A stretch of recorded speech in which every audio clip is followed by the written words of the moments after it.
Welcome back to this latest episode of Japan's top business interviews. I'm your host, Dr. Greg Story, the president of Dale Carnegie Training Japan. And my special guest today is Matt Lindstrom, who is the president of Ducati Japan. Matt, welcome. No, welcome. Thank you for coming. Yeah. You've been in Japan quite a while now, Matt. So how did you come to be in Japan? And let's catch up a little bit on how you became the president of Ducati. Okay.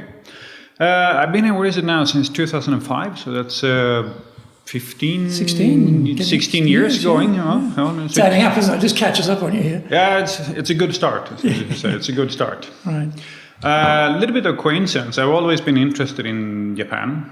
Why is that? Why did you? I did a lot of martial arts when I was younger. Okay. And so on. What did you do? It was what did you study? judo and some other martial arts as well. So it's called kobudo. So kobudo. Yes, yeah. I know about kobudo because that's how I started too. Okay. Through karate. Yeah. Very similar. Cool. Very good. Yeah. No, so but I never had any, thoughts that I would ever live or even work in Japan. So I was sent here by my club in '95 to train with the Hombu Dojo, so to say the headquarters of the particular martial art I was doing, and that was quite a tumbling experience. It was very interesting, a bit of a culture shock as well. Then I went back to Sweden and continued university studies and didn't think so much more about it. I went to France to study French because at the time I had been working a little bit with the Swedish National Police headquarters, not as a police but as an investigator. And then my boss at the time said, if you want to do a career within Europol or the Schengen administration, working with these kind of activities, you need to learn French. So it's basically, that's the language you need to do. So I went to France, I went to Bordeaux and enrolled in university there to learn French for 1 or 2 semesters, I thought. And there I met my wife, who's Japanese. Oh, so, no kidding. You went to Bordeaux and you met your Japanese wife. Yeah. I love that. So all perfectly planned, of course, right? Completely. So yeah, no, I was completely thrown off. So and then I started because we got married quite quickly and engaged and married, and she moved to Sweden and she started learning Swedish, which is such a small language. So unless you live in Sweden, there's not really any. It's always a point of learning languages, but it's very limited, so to say. So I thought, if she tries to learn Swedish or makes an effort, I will make an effort to learn Japanese. So what a good husband you are. So trying to be. So I started doing that. Went to university night school once a week. At the time, I was working for Volvo Cars. So, and had done that for a few years. I went to, university for about a year and a half, about this. And then out of the blue, I heard that IKEA was setting up business in Japan, and they went out and advertised and said, we're looking for people who want to start up in Japan and make the Swedish concept work there. So, this is around what, 2004? 2003, 2003, something like that. And at the time, my Japanese was very, very limited. Although I was very ambitious, but I couldn't really speak it. So. Did you know terms like moshigiri and gyakuzuki or kihondachi and that type of martial arts terminologies? Yeah, exactly. No. Not much help. Koshiori and not the everyday sort of usable. No, but I could introduce myself but barely that, so to say. And I was studying a lot of kanji, and so I applied. I was encouraged to apply. So and I never thought that they would sort of pick me, but I think I heard that was a number about almost 5,000 people applying for 30 positions. So. Wow.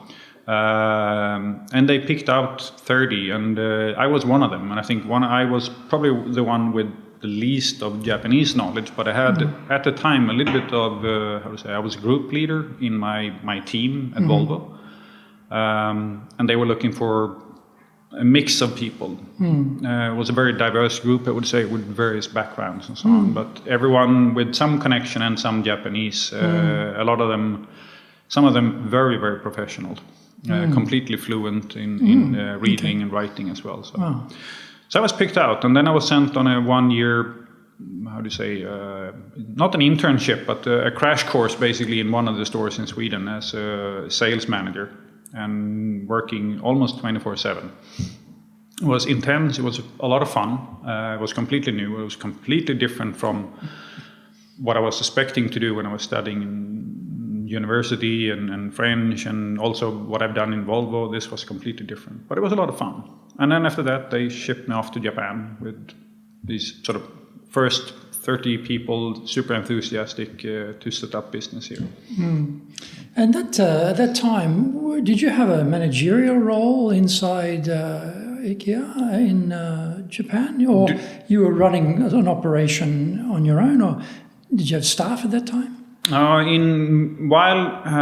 Sort of before going to Japan, I was given a manager role, so I was sales manager, and I know that there were some discussions within the team here in Japan at IKEA at the time. I said, no, that's not what you should do. You should do the basics, and what they said in Sweden at the store where I was, or what my then coach and then also the store manager said that no, you asked us to develop this person as we seem is fit with the profile and his or her capabilities. So they put me in charge as acting sales manager. Okay.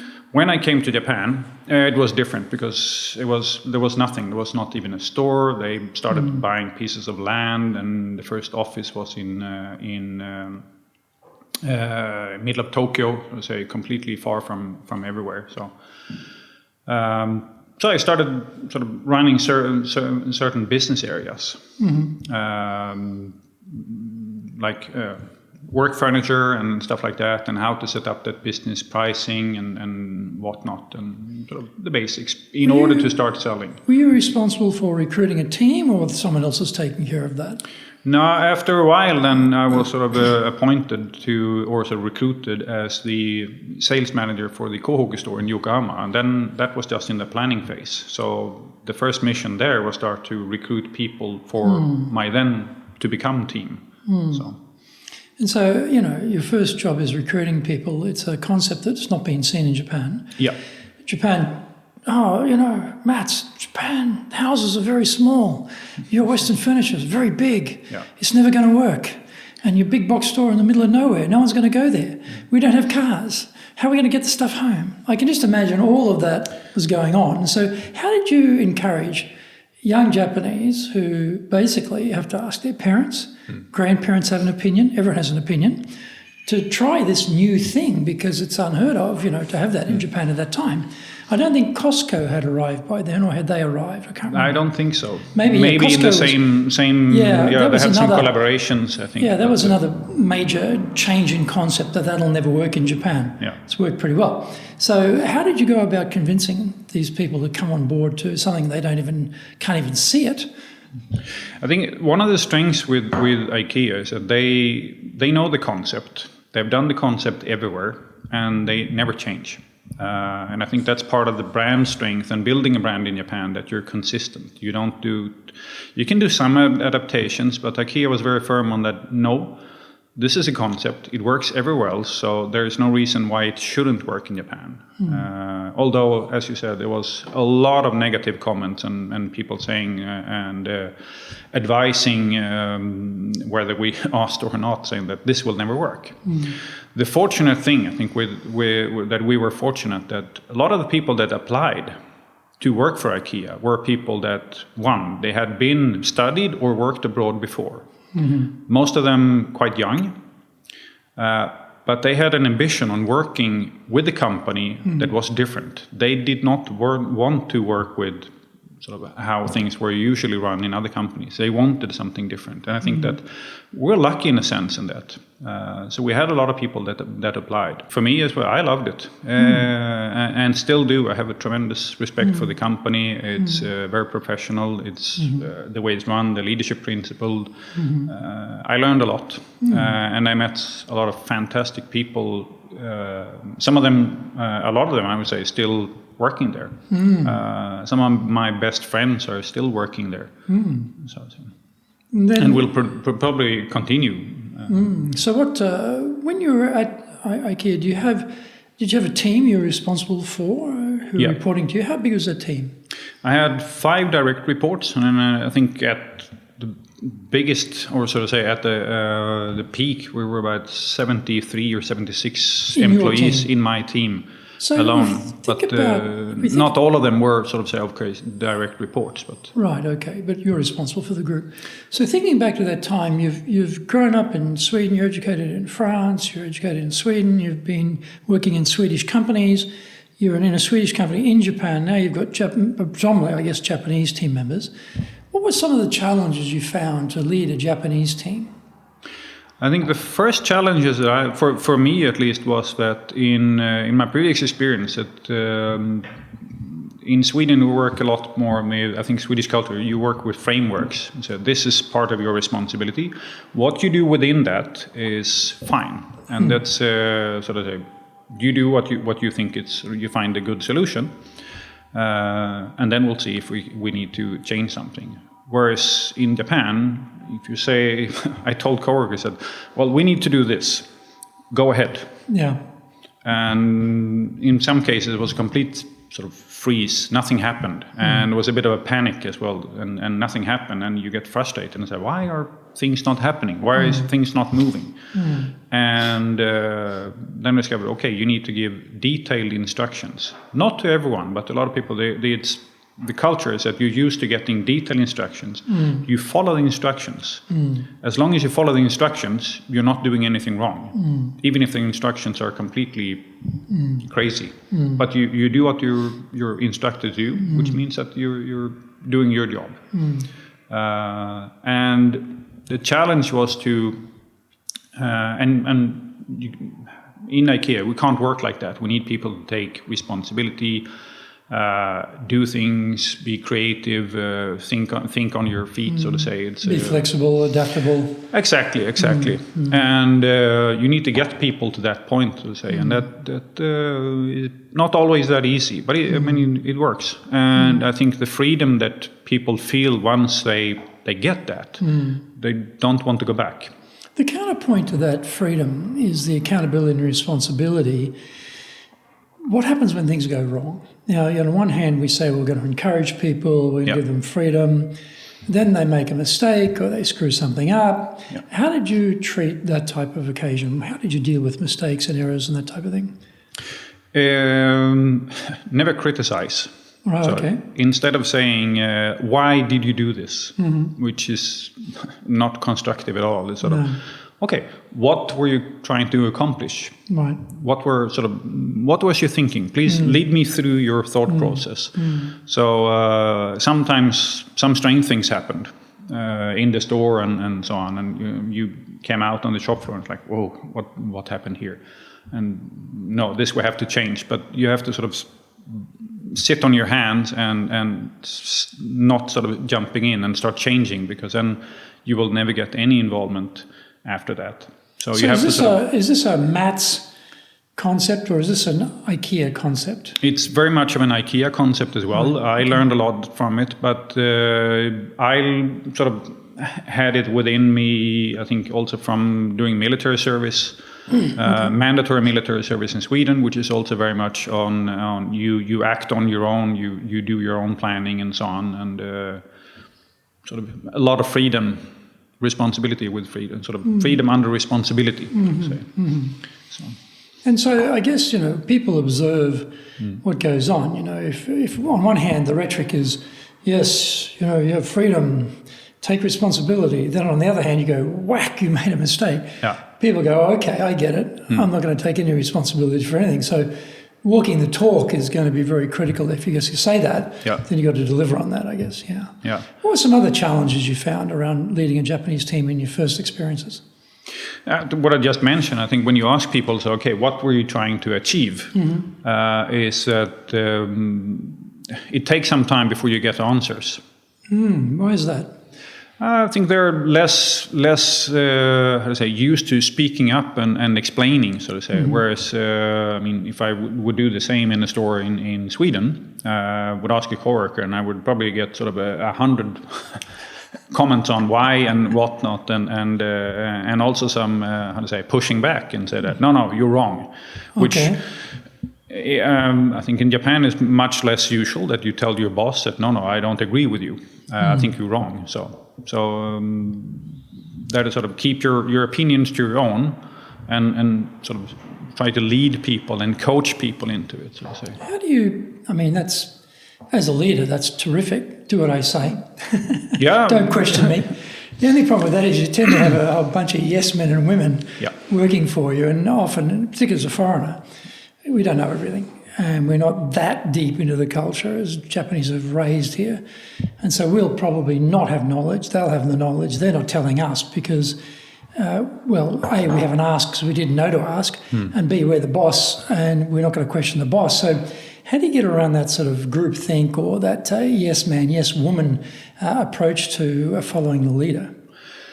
Takes a lot of time, I think. So depending on the team and the people, of course. What I've noticed as well, I mean, in IKEA, in Scania, and also here in Japan, we're working with different teams and different people, is that people who have experience and studied or worked abroad have a completely different way, but a different way of thinking, and they're more used to it, so it's easier.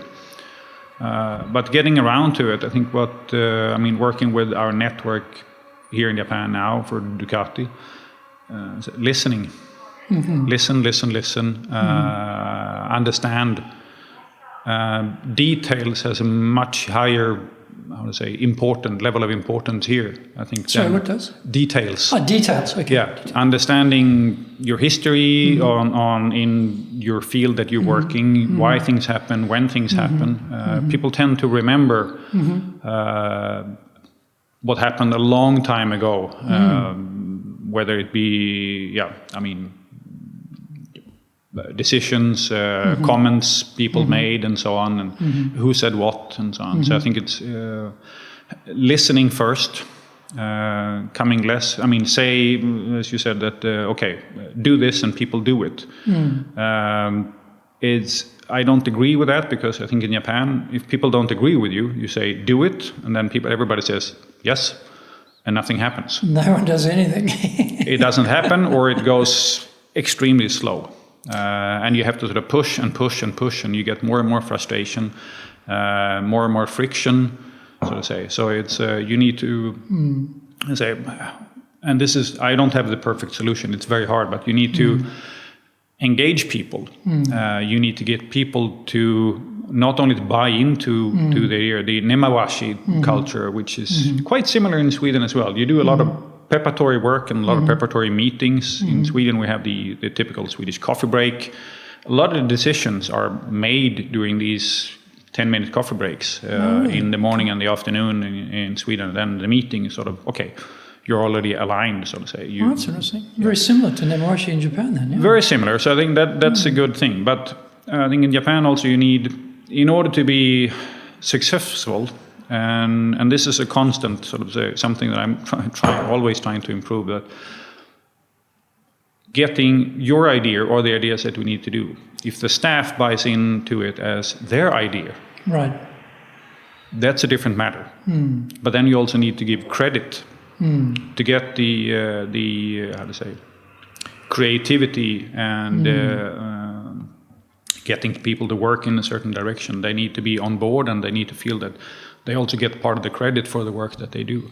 Well, that whole question about engagement is quite an important topic. I mean, when you look at these, like Gallup organization does a lot of surveys around the world on levels of engagement, and invariably the Japanese levels of highly engaged are pretty low. It's about, bounces around 5, 6, 7% highly engaged, according to these surveys. Now, whether you accept the survey or not is another thing, I guess, because I often have a question mark about the suitability of some of those questions for Japanese culture. Yeah. However, when I ask Japanese about it, they say, well, that might be a bit of a tough number, but it's directionally,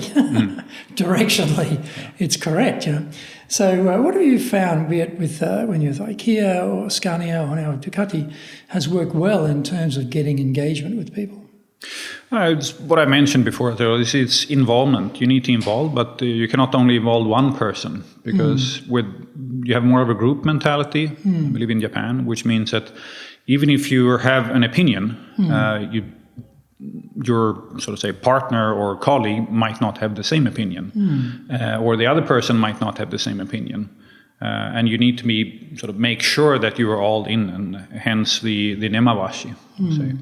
So it's talking to one person, it's good, but you need to talk to the rest of the team as well and get them in. But then also listening and get their sort of before getting their feedback and. Do you apply the coffee break nemawashi technique in Japan as well, or is it at the bar at night, or over lunch, or what? How do you actually physically execute that? I would say now we're a small company here in Japan, so it's very much on an individual base. You have small meetings, you have discussions. How many people in Ducati? We're 18. 18, right? 18, so it's a tight team. It's a tight team. So, but it varies from person to person also. So, but it's, I mean, still. Okay, I've been here 4 years now, but it's still a fairly short period. So say in a Japanese company when you're we are an Italian company, but in Japan it's very much of a Japanese company as well, and the culture and all the dealers that we have, the business partners we have, they're independent business owners as well. So if I think about going from the IKEA environment into Scania. That's, a different business. Yeah. It's a bit more similar to Volvo, I guess, in the sense of it's a vehicle business. So what did you find? Did you come in, you didn't come in as the president of Scania, you were leading the sales team, I think, is that correct? Well, when we started, we were 3 people here in Japan who set up the company. So you set it up. I did basically everything. Everything, yeah. Involved in everything except for homologation, I think, which is very technically oriented. So it's better to leave that to experts. But So again, it's the same thing, isn't it? You've actually had a good experience with recruiting people to come on board for IKEA. And now you can apply that, I guess, to recruiting people to join Scania. So what was anything challenging about that was different? Or you said, no, I've worked this out now. I know how to do this. So how did you approach getting people to join? No, I mean, recruiting, it's about people. And I think recruiting is, regardless of what some people say, but I think it's not an exact science. You learn every time. I mean, I recruit people, whether it was for IKEA, Scania, and now in Ducati as well. It's individuals, so to say. And I'd say it's challenging because during the interview, you meet one side of a person, or a lot of the time a facade, and trying to get through that. And that is a skill or something that it's gut feeling. It's you use certain questions and other things and see how people react, and you learn by experience. What sort of questions have you found good to peel back some of the layers of the onion here and get down to the core a bit more? What have you found that works well? I try to give people. And it's not to throw people off, but I'm sort of the usual questions. I mean, what would people say about you if I asked you, and yada yada yada. They're okay, but surprise people a little bit. Put people ask questions that there might not be a certain answer to. What would be an example? How much is 25 times 25? Right. As an example, and you see how the person react because it's a question that you're not expecting. It's kind Especially of a curveball. In a job interview, right? Yeah. No, and there is no. Of course, there is a correct answer, but I've seen also people how they react, and some people get really nervous and how to do, and start scribbling and calculating on a paper. And can I use pen and paper? And it's like, well, it's. So you watch the reaction of the people. How are they put in a situation which is a little bit unknown? That's a question I've never thought to ask in a job interview with people. I'll have to try that one next time, see how it goes. Yeah, well, it's interesting. And I think I personally look for people who kind of not necessarily laugh it off, but don't take it too serious. Like, okay, I wasn't expecting that, and where's my phone? I'll get my calculator out. Yeah, which I think is a brilliant answer. Yeah. Actually, because you can easily find a solution to the question, but unless you start thinking, it's like, how do I do that? And it's like, and I think only at one point I got a question back. It's like, why are you asking me this? Like, oh, good question. Good question, because I want to see how you react. Interesting. Someone actually asked you that. So was there a different, I guess there must have been a different culture in Scania compared to IKEA, coming from the headquarters, but previously you had like a year in a store in Sweden to get sort of acclimatized, I guess, to the culture of IKEA. But here, you're creating the culture in Japan with the three of you. So what was that like in terms of, for you, to try and bring that Scania culture to Japan when you actually haven't been immersed in it yourself? Good. I was at first, the setting up of IKEA in Japan was very much like, it's like a battle. You go into war. You send in troops and troops and troops. We were first 30 people, then we were 60, came 30 more, so we were 60 people, 100 people, and then came 200 people. And it was massive, and huge investments in going on, and of course training during this time, and we all had the background. Everybody had worked in the first 30. We had all worked in different stores, and the people that were here before, I mean the 5-6 people came from IKEA with deep background and of the culture, sort of not grown up completely in the company, but a lot of that. Scania was very much different. So it was sort of, as I said, 3 people, so it was like guerrilla warfare. So parachuted in. The other 2 guys were local. Oh, okay. And then I was a foreigner, even if I sort of was living in Japan and had been living in Japan for some time at that time. But then starting up the company, finding an office, we were working. So did you hire them? Were you like the number one employee who hired the other 2? Or how was it? No, they were hired same time as me. Same time. So your boss hired them, all of you together. Yeah. So here's the advanced team. Yeah. Here's the vanguard. Yeah, exactly. So, and I'm setting up contracts and whatnot. But as you said, I've heard of Scania, of course. I mean, coming from Sweden, but not really any experience of it. My father, had been working with Volvo commercial vehicles before, and he had spoke very warmly about Scania as a super professional company, and that everybody sort of kind of looking up to. So I was quite excited. And I think after I've worked in the company for 2 weeks, they sent me to Sweden, to headquarters. Snowy day in, I think it was February, January, February, arrived. But I got, I think, the best introduction I've ever had in a company. So I showed up at the head office on Monday morning, really cold. Never been in the small town of Södertälje before. So I arrived in the head office on Monday morning, and I knew that I had a week in front of me with meeting lots of different people. But and then I was called up to the executive floor, which is the second floor after the entrance. So that was also interesting, because most other companies, you have the executive floor at the top of the building. Exactly. But in Scania, it's sort of, you have the entrance, and then the second floor with glass windows out towards the entrance. You have the executive floor. And then I was put into a small meeting room, and then I met Martin Lundstedt, who is now the president of Volvo Corporation. Oh, okay. He was then the vice president of Scania. And one of the most warm personalities I've ever met. When you say that, what does that mean? Like, for example, you and I meet tons of people. Yeah. How would we define that warm personality? That what I'm interpreting here is you felt very comfortable, you felt welcomed, you felt at ease, you felt included, you felt safe. These days we talk about psychologically safe. I love this is now a new buzzword, but it's an important concept. How does someone do that with you? Because what I'm thinking here is, what can I learn from him that I could make myself more warm with people? What did he do that made you feel like that?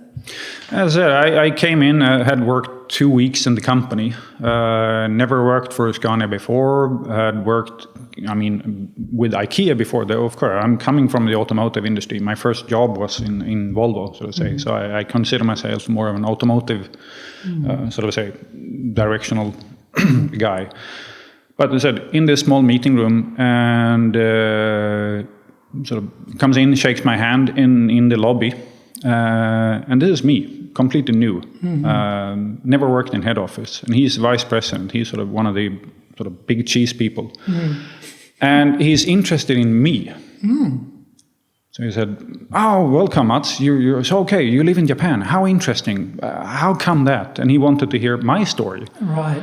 It wasn't about facts and numbers and how quickly can we get things running in Japan, but he took, I think it was like half an hour out of his, super busy schedule, and he was interested in me.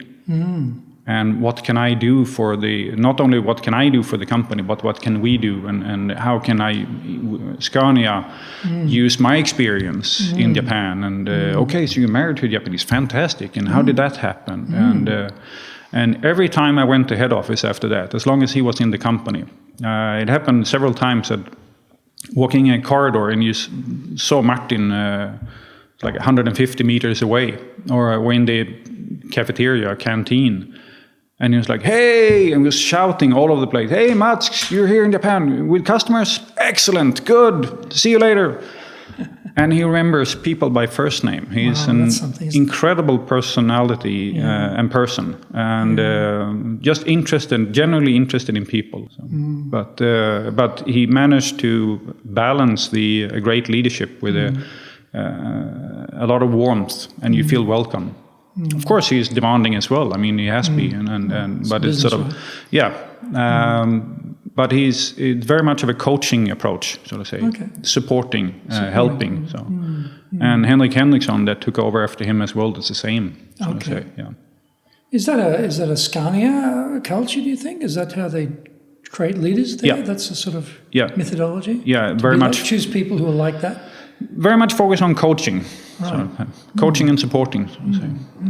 Okay, so you had your week of exhilaration in Scania, and then you come back to Japan, and then you start to build a team. So again, how are you convincing people to join a company that doesn't even exist yet, really? No, and that I think no product, nothing, I guess. Or they had distribution already, or no? No, there had been a collaboration with the Japanese make some years before, but that sort of stopped, shut down, and then and then was starting to recruit people. And I think it was in Scania it was a little bit harder because it was, I think the perception also in head office. I mean, love the company. But it's that we're a premium brand, we're the most premium and prestigious truck manufacturer and bus manufacturer and engine manufacturer in the world.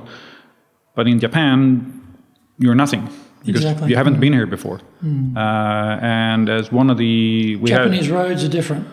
Yeah, everything is different, and this will not work, and all the other things as well. Oh, the trucks are too big; they can't move around, and so on. So it was, customer discussions was of course always challenging, fun, of course.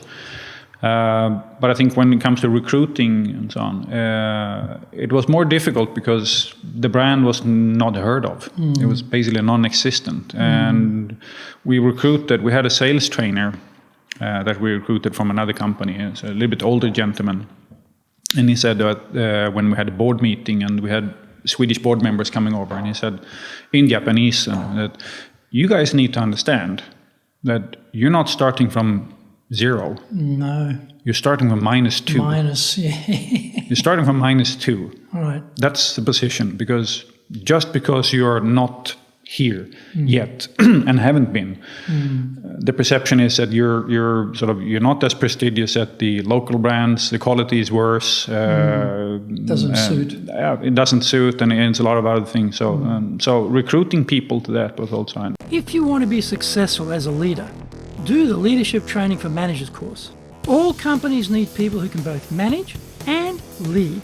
Leading people screams out for real skills in communication, dealing with all different types of people, being excellent at innovation, planning, delegation, handling mistakes, doing performance reviews really well, and inspiring and motivating the team.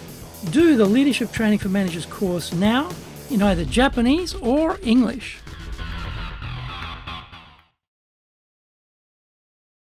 Are you doing business with Japan? Do you really know how things work? Japan Business Mastery provides the answers. Do you have the right networks and know how to create them? Do you know how to get on the same wavelength with Japanese buyers? Do you know what being trustworthy looks like from the Japanese perspective? Japan Business Mastery is based on more than 30 years' experience in Japan and will become your go-to guide. Want to succeed in Japan? Buy Japan Business Mastery now. No, and we had cases where people wanted to join, and but the family said no. And in one case also that the wife of the candidate's parents said no, we do not agree to this. And which from so Western declined. perception is like, well, my parents never talked to me at all about any company I wanted to join. No, Didn't ever have an opinion on it, really. Exactly. No, and I had some discussions with the president in Scania Japan at the time, and he was quite furious and said, "How we spent all this time, and how can this be? This is ridiculous," and so on. And I agree. I don't disagree at all, but I know that there is an influence. Although I know of it. Do I understand it? Not really, but it's I respect it. Okay, I'm from a different culture. So I think also we move. I mean, we're a mobile workforce, like yourself. You worked for a number of different organisations. This time it's Scania, now it's Ducati. But for Japanese, I think that conceptually, it's a bigger commitment because it's a forever commitment potentially, unless something unfortunate happens either personally or from the company side. So it's not just a job, is it? It's really a different level of they're buying into something for a long, perhaps permanent period of time. So you're going to make a decision a little bit more differently, I suppose, from that perspective. I think so. Yeah. So apart from that, what were some other challenges you found in leading? I guess you built Scania at some point. You actually got a whole bunch of people to join. How big did it get?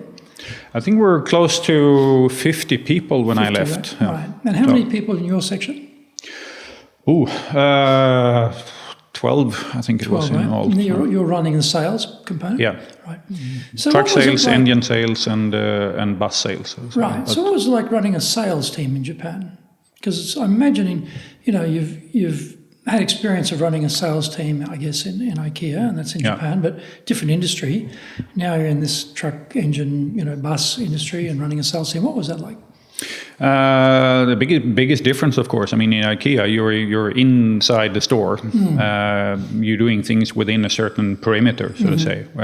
Working with Scania, you are always out and outside, about, and the salespeople should be out and about as well. So it's a lot of traveling around, meeting people, talking to customers as well, and explaining again, not only culture, but of the company, but also Swedish culture and of course technical features and so on.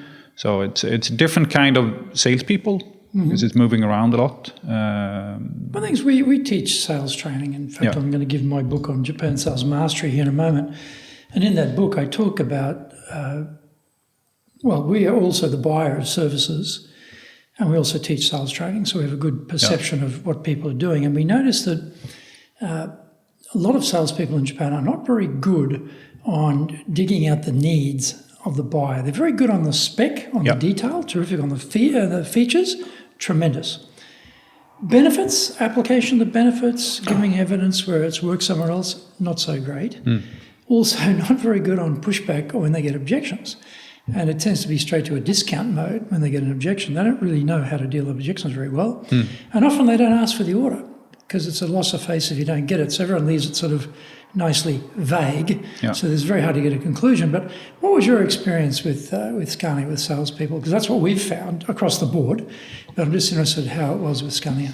No, I agree. It's a lot about that. And I think also in a big difference is, I haven't worked for Scania in Sweden, but talking with people in Sweden, China, Australia, Malaysia, all the other countries, Thailand, where Scania is present, Korea and so on, that it's much more of that it's not so difficult for a salesperson you pick up the phone and you call a company and said, hey, I would like to have an appointment. Can I come and show you what I have? Or in some cases, it's more of a direct tactic. They just show up and try to find somebody, which is barely almost impossible to do in Japan, because you need an introduction, you need somebody to chaperone and make the contact and so on. And frustrating at times. Is much harder, and it's much more difficult. Once you have it, it's fine. And I think a great experience I had within Scania as well, that when the customer is satisfied, there are basically no lengths that they will not go to, as in introducing you to people that they know and expanding and so on. So on the bus side in Japan, we had some fantastic business partners that were really trying to help. So it's interesting. I asked you to be on this interview. I won't name the company, but it's a big American company. It's a tech company, and the president's American. So I've got the general number. I ring the general number. I want to talk to him, and I call up. Can I speak to Bob? Let's call him Bob. Yeah. Can I speak to Bob? It's Greg Story here from Dale Carnegie. A Japanese guy answers the phone. We're talking in Japanese. He says, "Do you have an appointment?" I said, "No, I want to talk to Bob." And we don't take calls. Yeah. That's it. I'm going to talk to Bob about being a guest on my podcast. But it wouldn't matter if I want to sell Bob something, it'd be the same reaction. Do you have an appointment? No, we don't take outside calls. And I get that all the time here. As you say, it's very frustrating. And I know there's an easy answer for that, but it is one of the things about sales in Japan, which is much, much more difficult than elsewhere. Yeah. So I'm thinking about when you made the move from Scania to Ducati, you've gone from a biggish company, you finally got it built, you got the brand out there, you actually got some sales going, you established the brand. And why Ducati? Because it's motorbikes, it's Italian, it's a sort of iconic brand. It's a completely different thing. I don't know, were you always into motorbikes yourself? What decided for you to make the switch? No, I've been into motorcycles since I was 3. I think. Wow. Okay, motocross and that type of thing. No, actually, never. I mean, my family wasn't that well off, and my mom was into horses, so motocross was just no way. No way. So, scares the horses. Yeah. No, I was. I think I was about 3 years old with my mom, and we were visiting an uncle of mine, and I just have a flash memory of going around looking for him, and then he came out of the garage sitting on a motorcycle.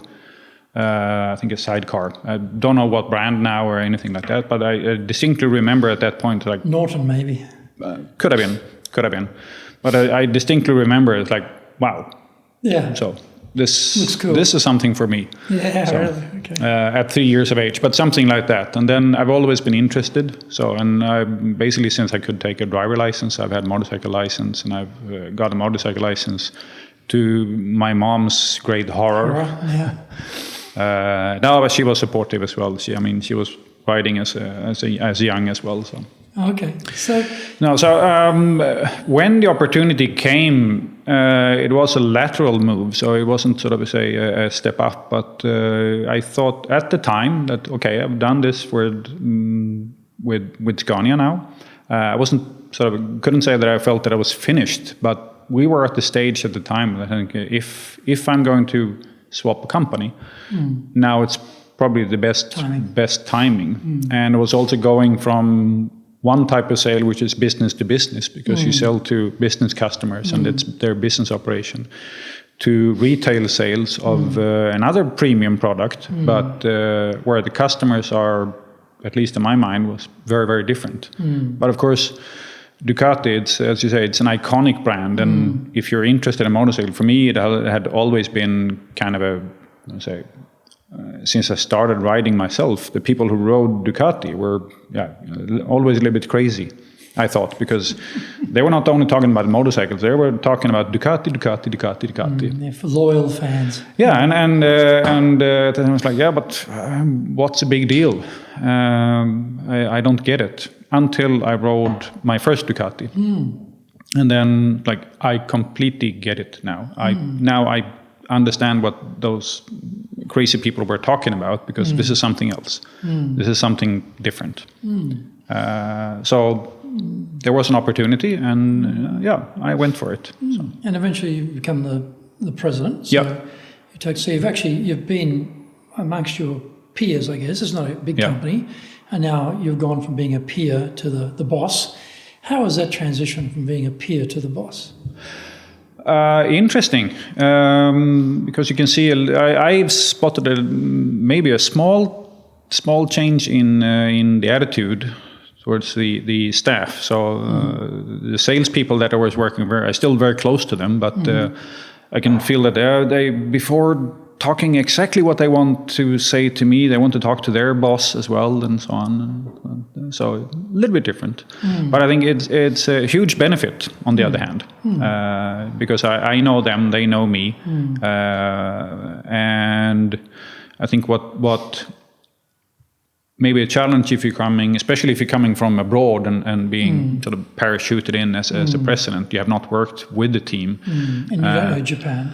No, and you don't know Japan, you don't know them, you don't know the customers and so on. It's that you start questioning a lot, and they don't know where you are. And I think in my case, sort of a good thing is that, especially with the sales team, I had been working with them. They felt, or they understood, that I was working for them, not against them, and not only pushing that you do this, do that, but I sort of aware of our everyday challenges and so on, and that I'm here for supporting them. I'm not here to push them, which is sometimes I have to do as well. So to say.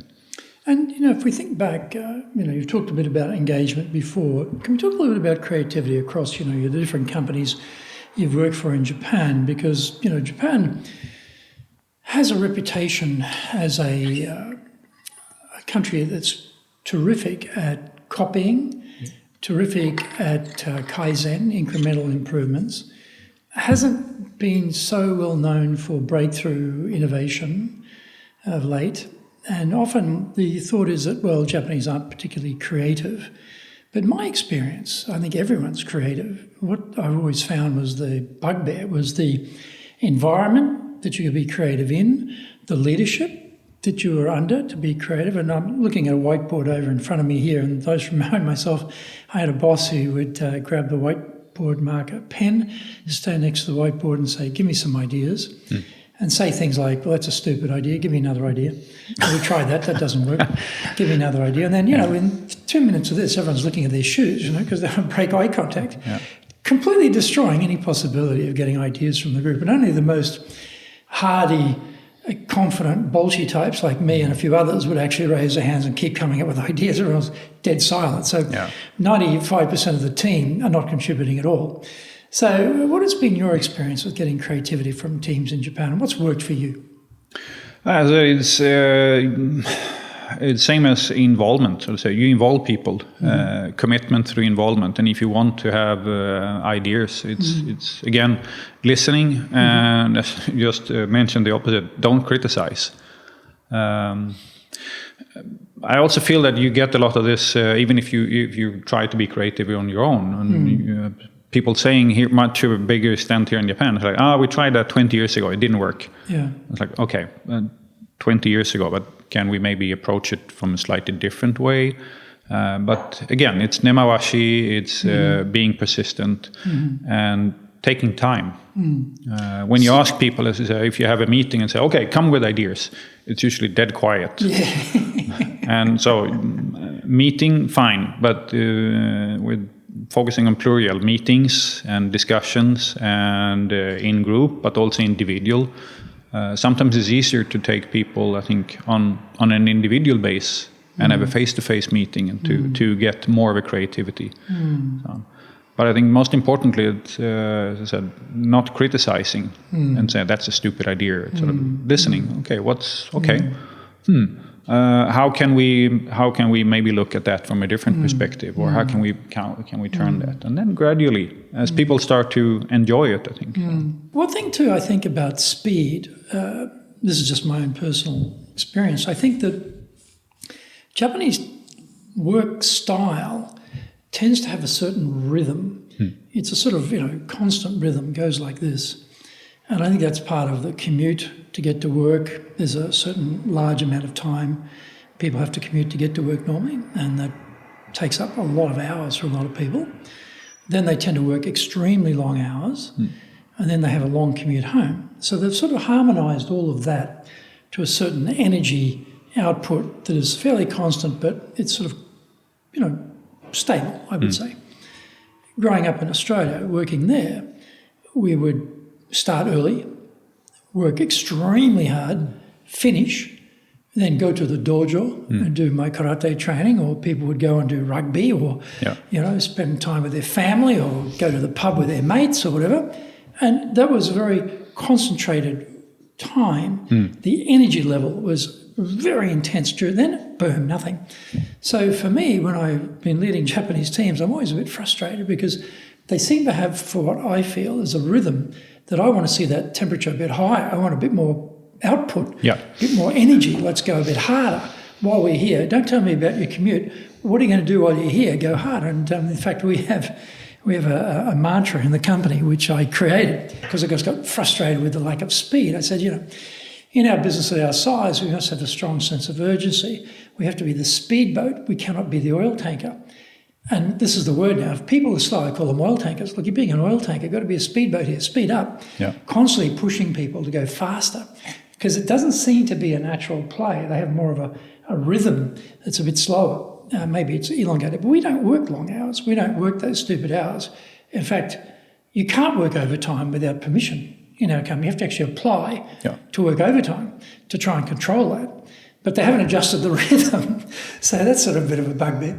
But what have you found about, speed, time, these things in terms of getting things done?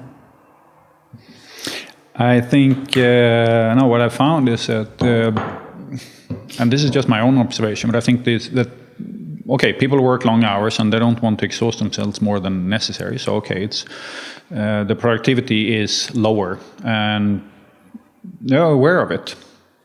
But I think also that things take time, because you have also a huge fear of making mistakes, which is considered something very bad. Whereas I think in other countries it's sort of, you make a mistake. We'll fix it. Yeah, we'll fix it. And Scania was very much that, you make mistakes, but you say so, and then we fix it together. So the most important thing is that you raise your hand and say, oops, this happened. And this is what I'm trying to do here in Ducati as well, that it's sort of fine. Not to say that go out and make mistakes just because I'm making mistakes, but if you do it, it's okay. I will never punish somebody for making an honest mistake.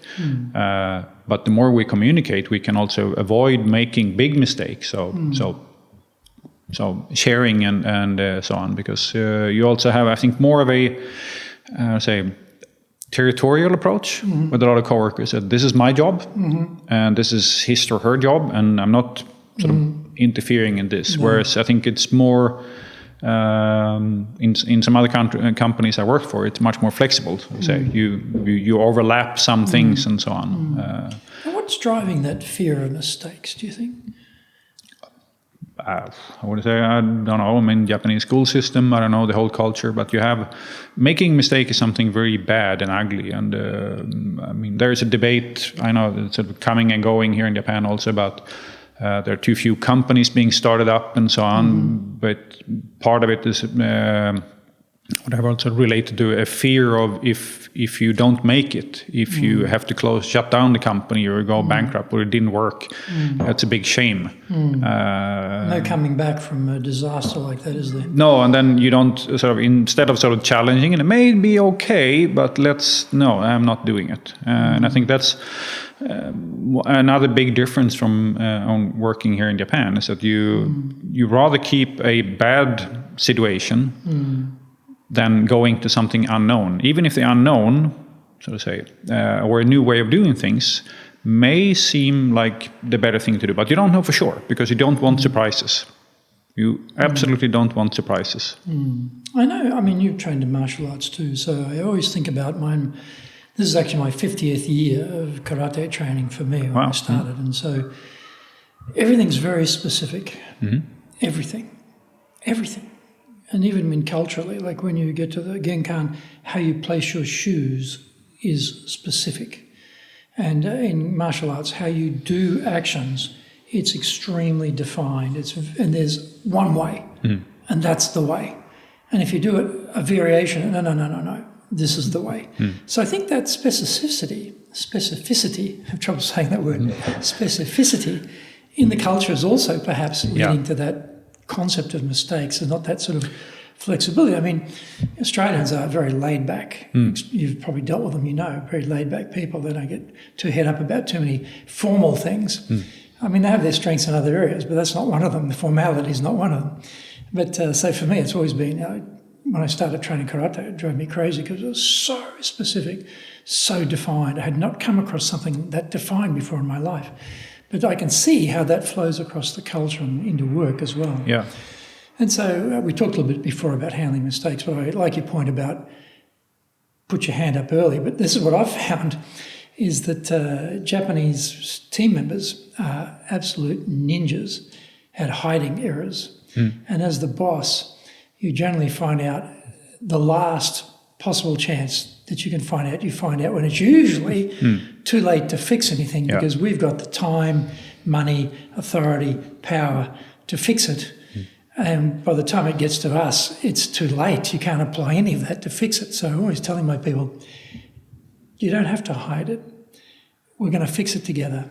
I've got the power to help you. Bring it up early. And this is always, I worked in banking. I worked in Shinsei, a highly regulated industry, and very defined. The Financial Service Agency, very specific about banking regulation and how to do certain things.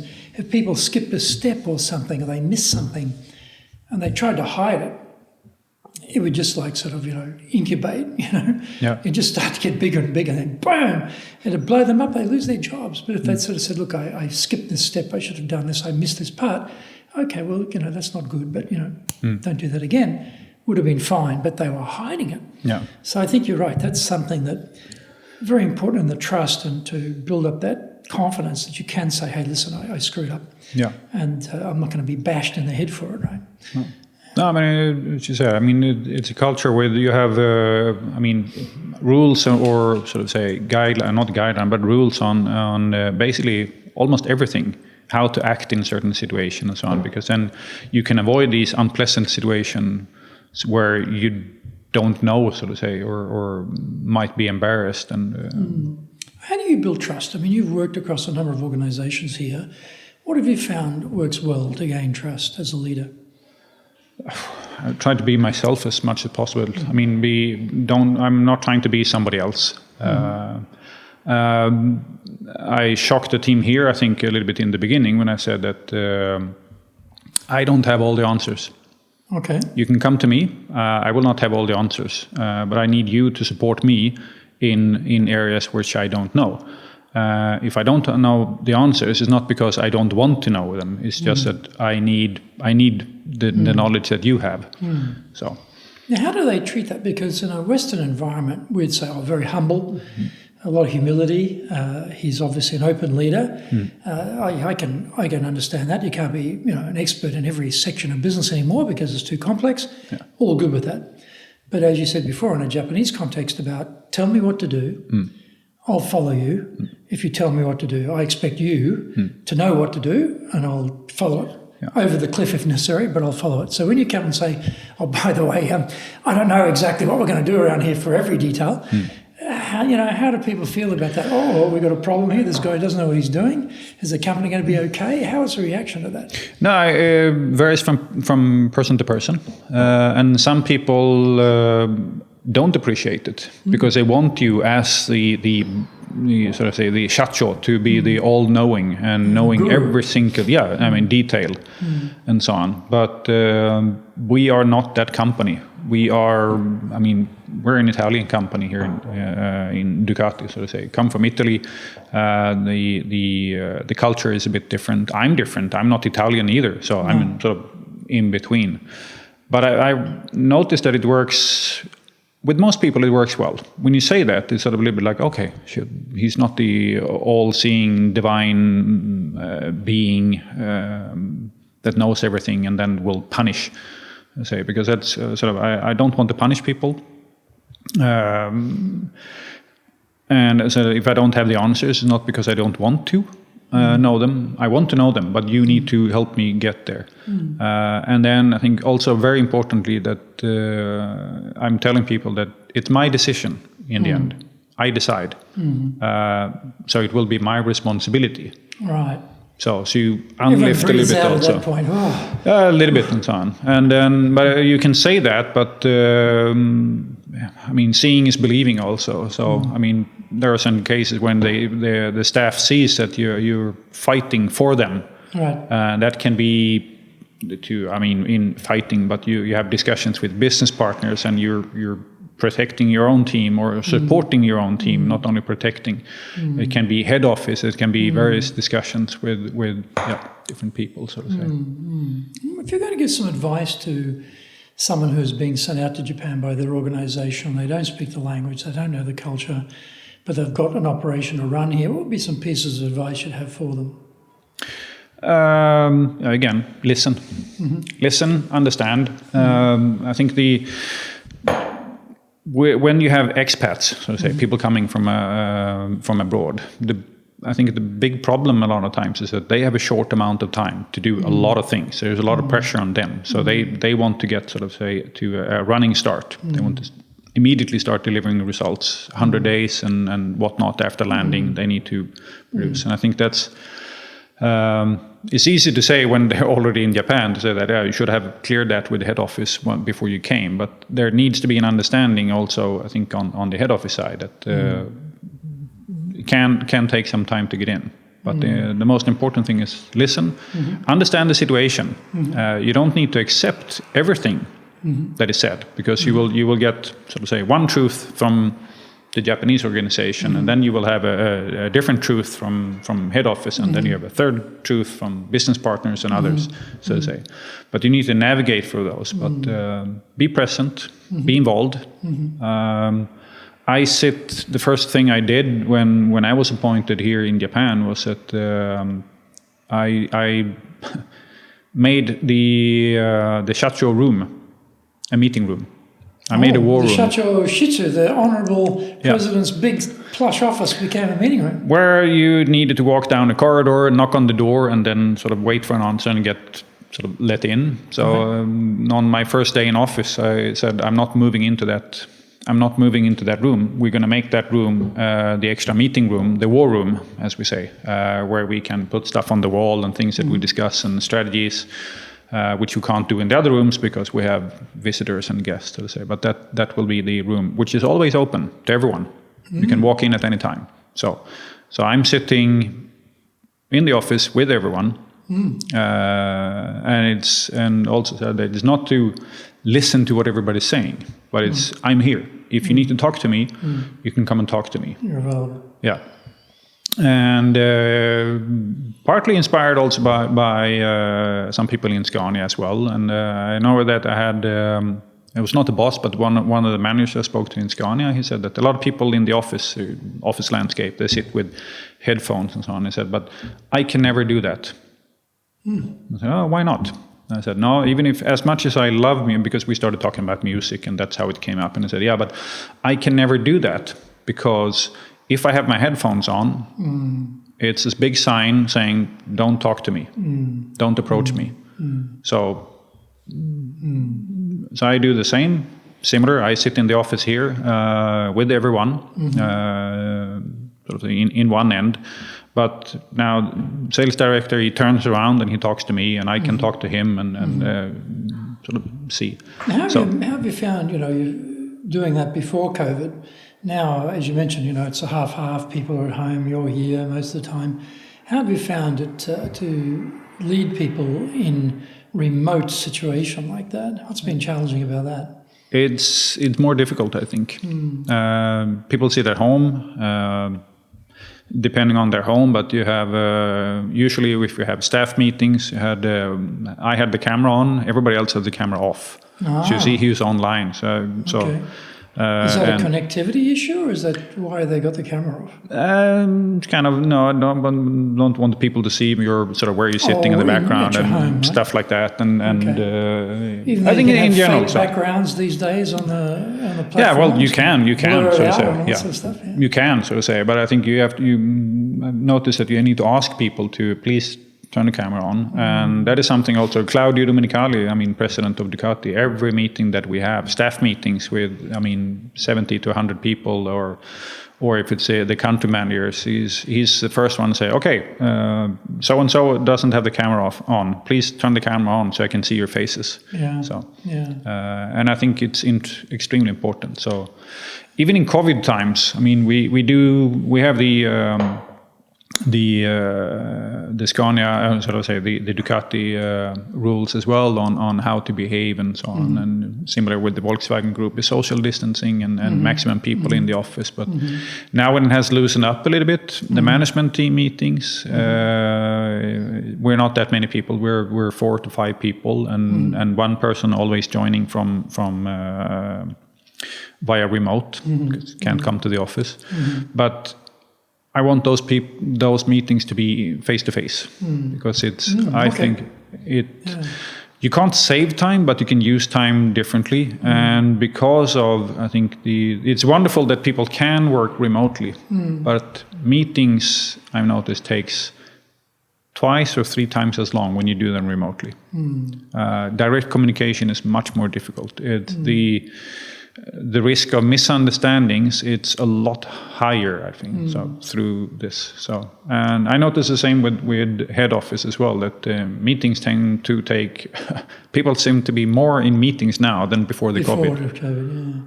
And we have a rule that you have to be dressed for business every day. Yeah. If you're at home. No sweatshirts. You might be wearing, suit pants or something. You might be wearing your sweatpants, but I don't care about that. What we see on camera should look business professional, and we have to come on camera every day. Must come on, because I need to observe how people are. How's your mental state? Are you looking okay? Otherwise you can't see them. No. And it's really not so much to check up on them, but to have the group feeling there. And we have the same day type of morning meeting every day online as we did in the office. Doesn't change. Same routine. We go through vision, mission, values, the whole routine. And we take turns to lead the meeting. So we kept that. And we kept that right through. We never changed it. So it's one time of the day. Not everyone joins. That's okay. Because you might have a meeting with a client or for whatever reason. Sure. But definitely want the camera on. In terms of your thinking about a definition of leadership, how would you define leadership? I think it's, going to a quote, one of the best quotes I heard is from, I think it was John Quincy Adams. I think it's, if your actions inspire others to dream more, learn more, do more, become more, then you're a leader. The first one was be more, was it? Be more, yeah. Be more? Dream more, learn more, do more, and become more. Become more, okay, nice. So, because I think it's, there's a lot of I hear people talking about, it's motivating and so on. Yeah, but motivating to in order to reach a certain goal. You motivate people in a group to reach a common goal.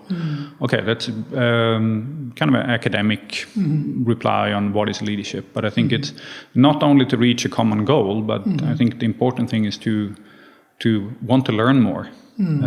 To become more.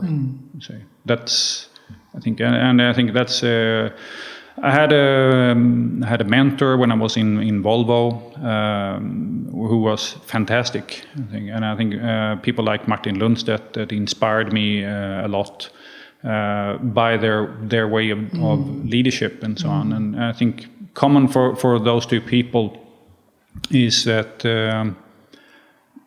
Talking about leadership, so to say, is like why, and I generally felt from both of them and from some other managers I had as well, and not only managers but friends, that they're generally interested in people and wanting people to become better.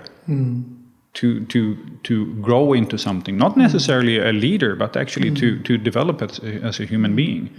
I think that's the key of sort of leadership. Military service as well. The best officers, I think, that I met and had the pleasure of working with, were not the ones that were sort of screaming on top of the lungs and pointing there with a whole hand, but actually that was in the field coaching us and sort of challenging us a little bit to think in a different way. So I think that's, for me, that's leadership. You generally interest in people and wanting people to develop and become a better person. Basically. Well, that's a great whatever note. that might be. That's a great note on which to conclude the interview. Thank you. Thank you very much. Matt. This has been fantastic. Thank you. So please join us again for our next episode of Japan's top business interviews.